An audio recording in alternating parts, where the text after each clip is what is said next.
Life goes by pretty fast. You're gonna stop and look around every once in a while. You could miss it. When Cameron was in Egypt land, let my Cameron go.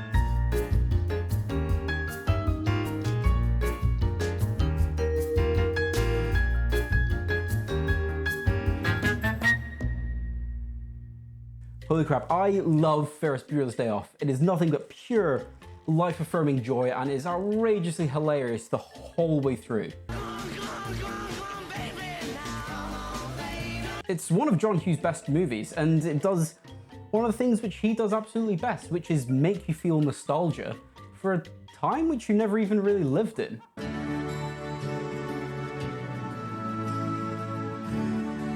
Like, sure, we all went to secondary/high school, we all maybe skipped a class or two every once in a while, but the absolute shenanigans that Ferris, Cameron and Sloane get up to are just super unrealistic, but oh my god, so charming, and yeah, leave you weirdly nostalgic. Foul territory. Boy, I'm really surprised I didn't go for it in that inning. It's sort of like the same thing he does in Breakfast Club, with the weirdly relatable different personality types representing the different cliques of high school in the time. Do you know how popular I am? I'm so popular. Everybody loves me so much at this school. Poor baby.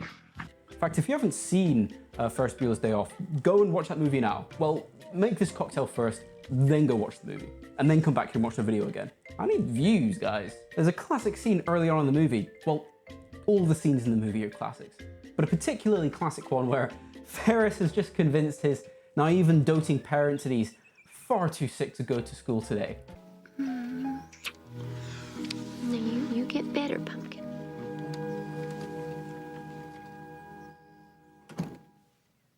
They bought it. And he has to convince his friend Cameron to come and pick him up and take the day off with him. In the scene where Ferris calls Cameron, Ferris is taking a sip from what is undeniably like a sort of tiki drink. Where are you? I'm taking the day off. Now get dressed and come on over. Can't, stupid. I'm sick. However, we also see a jug of what is almost certainly iced tea on the table next to him, put in place there, no doubt by some overly concerned executive from giving off the message of some teenager skipping out on school and drinking alcohol in the morning. But you know, Ferris and certainly Cameron are probably 18 by this point, you know, because the whole movie revolves around the life after graduating.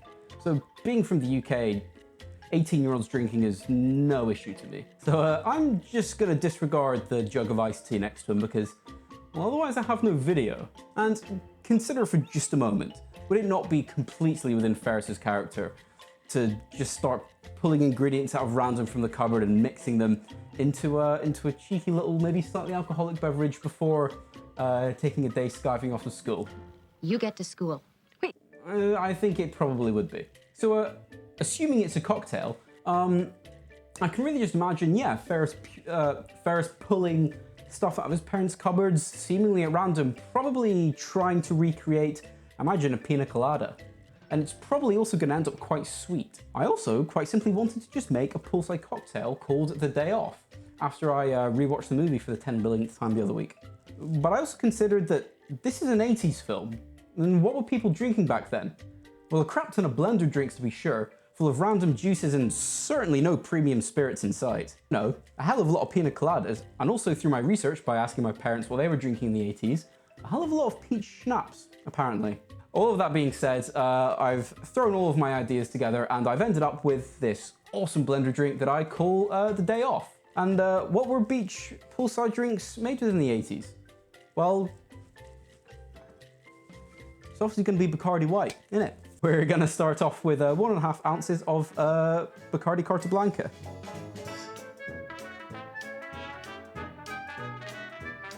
Can you put a nicer rum in this? You almost certainly should. I'm doing this for thematic consistency. Nothing else. I would use maybe a slightly aged rum.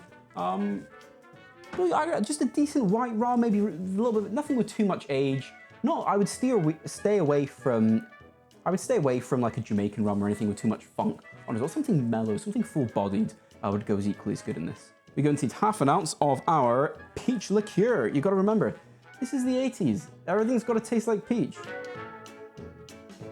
We're gonna need 1 ounce of something called cream of coconut. Now, what is cream of coconut? It is essentially, or at least at the very least what's in this bottle, is a 400 milliliter can of coconut milk, 375 grams of sugar, heat it over a pot, put in a pinch of salt to round out the flavor a little bit, and that's it. That's all that's in this bottle. Cream of coconut in the United States, though, is more commonly found in something called Coca Lopez. You can readily find this if you're in the US. If you're in the UK, I would stick with just doing a homemade batch like I have here. I mean, if you look at the can of Coca Lopez, it just looks like it's been ripped out of the 80s. The can hasn't been updated since. So it goes pretty well thematically in this, and it's one of the core ingredients in a Pina Colada, which is what I reckoned that Ferris was trying to replicate. So we're gonna need 1 ounce of cream of coconut.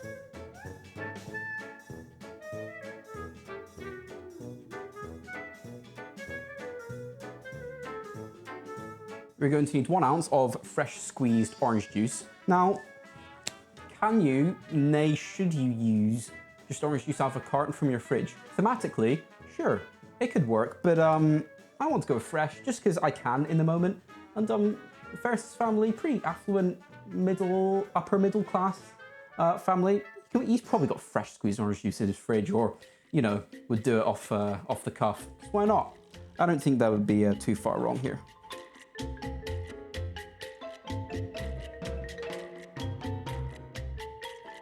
And next we're going to need around 3 to 4 ounces of pineapple juice. Again, it really doesn't matter all too much here. If you just roughly put in that amount, it's your day off. You don't have to be measuring things too exactly. You just pull the stuff out of a cupboard at random. It's all right. Then we're just going to roughly double the volume of that in ice.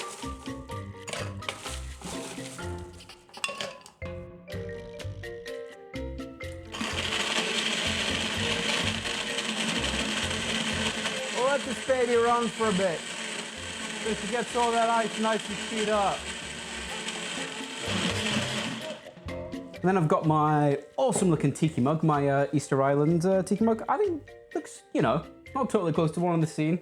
But guys, it's the day off. It's you don't have to be trying too hard for this kind of thing, okay? We're just matching that kind of tone, all right? Pour this in. Oh, it is thick. And if we look in the scene, there's a massive kind of elaborate garnish on there. So I'm going to start with some pineapple fronds. I'm going to slice up a lemon wheel. And we can also see 2 neon red, very 80s cocktail looking cherries. I don't have any of those. I've only got these Luxardo maraschino cherries, so they're just going to have to do.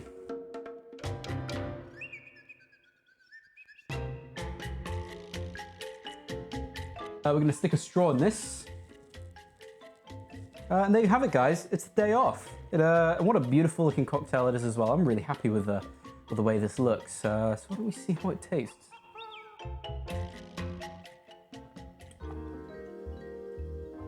Oh, wow. Huh. Oh, yeah. That is one hell of a drink. That is a perfect poolside beach cocktail. It's not too strong, doesn't taste too strong at all. In fact, the rum completely disappears in there. First, you just get peach, a bit more peach, and then, you know this, you get a bit of orange, you get a pineapple, but you know, of course, peach. Honestly, I've never gone to ever with peach liqueur. I would maybe even put that down to 1/4 of an ounce. Maybe crank up the rum or the pineapple juice to accommodate for that. But honestly, it's a drink. You chuck it together, you put it in the blender, you know, just more or less get it near enough here, and you're gonna have a bloody fantastic drink. Many people will recognize that this is actually pretty adjacent to a painkiller, and that was pretty intentional. As I said before, most people were drinking blended drinks, Pina Coladas back then. I imagine Ferris Bueller was kind of going for that, but I also wanted to make a drink, you know, kind of for myself, not just for Ferris Bueller. And I love painkillers. Whenever I have, you know, a day off and it's sunny outside and I've got excuse enough to have a drink, I'm probably gonna have a painkiller. So I've gone for a little bit of a variation on here with a bit of an 80s twist with a Bacardi white rum and a bit of peach liqueur. It's sweet, it's beachy, it's cool, it's refreshing, it's a blender drink. I don't know what else you could ask for. So you know what? I guess that's it for this week. Thank you so much for tuning in to this episode of In the Drink. As always, it has been my pleasure making the show for you. Even greater pleasure drinking the day off. If you enjoyed this video, please consider leaving a like and tell me what you liked in the comments. In fact, if there was something that maybe you thought I could improve upon, I wouldn't mind hearing about that either. I'm always trying to improve the quality of this show, so such comments are always super helpful. Thanks once again for joining me for In the Drink, and I will see you, as always, next week. Cheers, don't forget to subscribe. You're all still here. It's over. Go home. Go.